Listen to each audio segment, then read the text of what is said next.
চেন্নাইয়ের M A Chidambaram স্টেডিয়ামে 17 বছর পর ঘটে গেল ইতিহাস। আর সেই ইতিহাস তৈরি করল আরসিবি, রয়্যাল চ্যালেঞ্জার্স ব্যাঙ্গালোর। 2008 সালে রাহুল দ্রাবিড়ের জমানায় রয়্যাল চ্যালেঞ্জার্স ব্যাঙ্গালোর শেষবার এবং একবারের মতোই তারা এম এ চিদাম্বরম স্টেডিয়ামে চেন্নাইকে হারিয়েছিল। আর 17 বছর পর 2025 সালে এক তরুণ অধিনায়ক রজত পাতিদারের নেতৃত্বে দ্বিতীয়বারের জন্য চেন্নাইকে হারিয়ে দিল তাদের দুর্গে। সত্যি প্রায় ভাবাই যায় না যে চেন্নাইয়ের যেটা ডেন বলা হয় দুর্গ এম এ চিদাম্বরম স্টেডিয়ামে, সেখানে রয়্যাল চ্যালেঞ্জার্স ব্যাঙ্গালোর শুধু জিতলই না, প্রায় ওয়ান সাইডেড জিতল। 1 রান 2 রানে নয়, 50 রানে তারা ম্যাচটা জিতে নিল। প্রায় এই ম্যাচে চেন্নাইকে কোনো অবস্থাতেই মনে দেখে হয়নি যে চেন্নাই এই ম্যাচে ঘুরে দাঁড়াবে। তাই রয়্যাল চ্যালেঞ্জার্স ব্যাঙ্গালোর সত্যি 17 বছর পরে একটা হিস্ট্রি তৈরি করলো। আর এবারে যে রয়্যাল চ্যালেঞ্জার্স ব্যাঙ্গালোরের যে টিম হয়েছে, শুধু টিম নয়, তারা যেরকম খেলা খেলছে দেখে মনে হচ্ছে এইবারে কিন্তু এসসালা কাপ নাম দে। প্রত্যেক বছর আমরা বলে থাকি, কিন্তু এইবারে মনে হচ্ছে রয়্যাল চ্যালেঞ্জার্সের ব্যাঙ্গালোরের প্রত্যেকটা প্লেয়ার যেন মনে মনে ঠিক করে নিয়েছে এইবারে কিছু করে দেখাতেই হবে। হয়তো বিরাট কোহলির 18 জার্সির সঙ্গে এই 18তম সংযোজন আইপিএলের কোনো মিল আছে।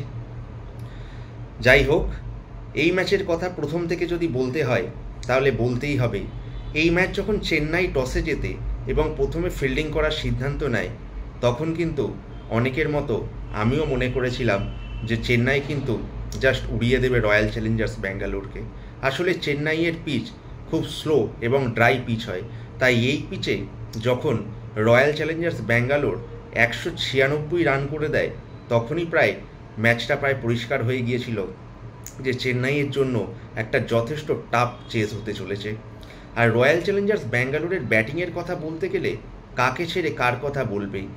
প্রথমেই ফিল সল্ট এবং বিরাট কোহলি। ফিল সল্টকে তো দেখে মনে হচ্ছে যেন দুর্ধর্ষ ফর্মে আছে।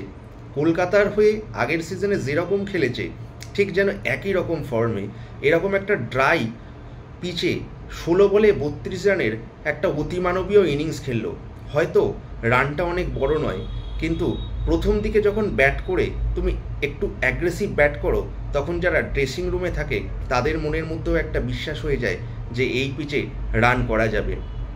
তারপরে বিরাট কোহলি, হয়তো আজকে বিরাট কোহলি তার স্ট্রাইক রেটটা খুব একটা বেশি ছিল না, কিন্তু বিরাট কোহলি একটা ইনিংসটাকে পেস করেছে, যার জন্য উল্টো দিকের যারা ব্যাটসম্যান তারা অ্যাটাকিং ব্যাট করতে পেরেছে। আর এবারে রয়্যাল চ্যালেঞ্জার্স ব্যাঙ্গালোর টিমের ব্যাটিংটা খুব ভালো হচ্ছে, কারণ Tim David, Liam Livingstone, Jitesh শর্মার মতো মিডল অর্ডারে অত্যন্ত আক্রমণাত্মক ব্যাটসম্যান রয়েছে। আর রয়্যাল চ্যালেঞ্জার্স ব্যাঙ্গালোর তো প্রত্যেকবারই ভালো ব্যাটিং লাইন আপ তৈরি করে, কিন্তু এবারে তাদের জন্য যে সবথেকে বড় প্লাস পয়েন্ট আমার মনে হচ্ছে তাদের বোলিং লাইন আপ। কারণ প্রথম দিকেই যে শুরুর 2 পেসার তারা অত্যন্ত অভিজ্ঞ, ভুবনেশ্বর কুমার বা জস হ্যাজেলউড, যার কথাই বলুন না কেন, দুজনে কিন্তু অত্যন্ত অত্যন্ত পারদর্শী বোলার এবং তারা অত্যন্ত অভিজ্ঞ। তারপরে জস দয়ালের কথা বলতে হবে, এবং স্পিনার সুয়েশ শর্মা যথেষ্ট ম্যাচিওর হয়েছে। তাই সব দিক থেকে দেখতে গেলে এবারে রয়্যাল চ্যালেঞ্জার্স ব্যাঙ্গালোর যেন একটা দৃঢ় প্রতিজ্ঞ। এখনও টুর্নামেন্টের প্রথম দিক, কিছুই বলা যায় না, তবুও দেখে মনে হচ্ছে এখনও পর্যন্ত রয়্যাল চ্যালেঞ্জার্স ব্যাঙ্গালোরকে কিন্তু অপরাজেয়। আর অন্যদিকে সিএসকের কথা বলতে গেলেই, যখন তুমি 196 রান চেস করছো, তখন যখন পাওয়ার প্লেতেই 2 উইকেট পড়ে যায়, তখন কিন্তু যথেষ্ট চাপে পড়ে যায়। সিএসকের কোনো ব্যাটসম্যানই কিন্তু তেমনভাবে আজকে ভালো খেলতে পারেনি। আর একটা কথা বলতে হবে, অনেকেই আলোচনা করছে যে মহেন্দ্র সিং ধোনি কি এতটাই শেষের দিকে এসেছে।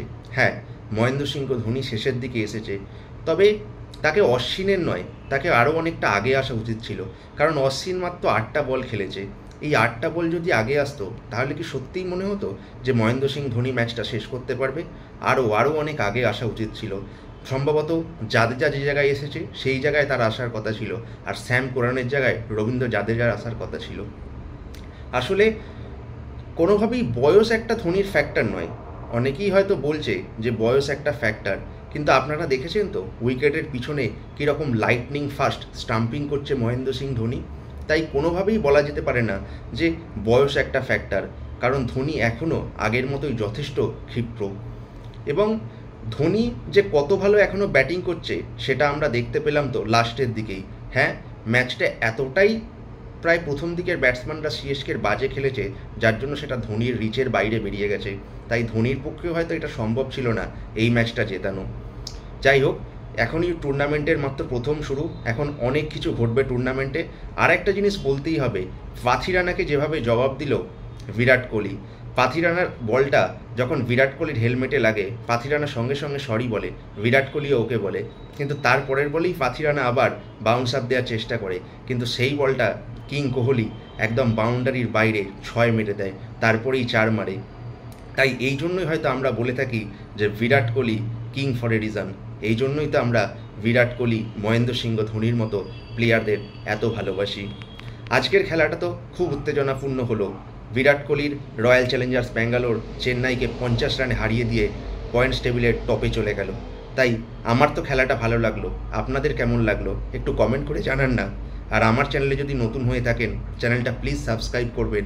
সাবস্ক্রাইব করে অল নোটিফিকেশান বাটনটা ক্লিক করলে আমি যখনই কোনো ভিডিও ছাড়বো আপনারা সঙ্গে সঙ্গে আপনাদের কাছে নোটিফিকেশান পৌঁছে যাবে।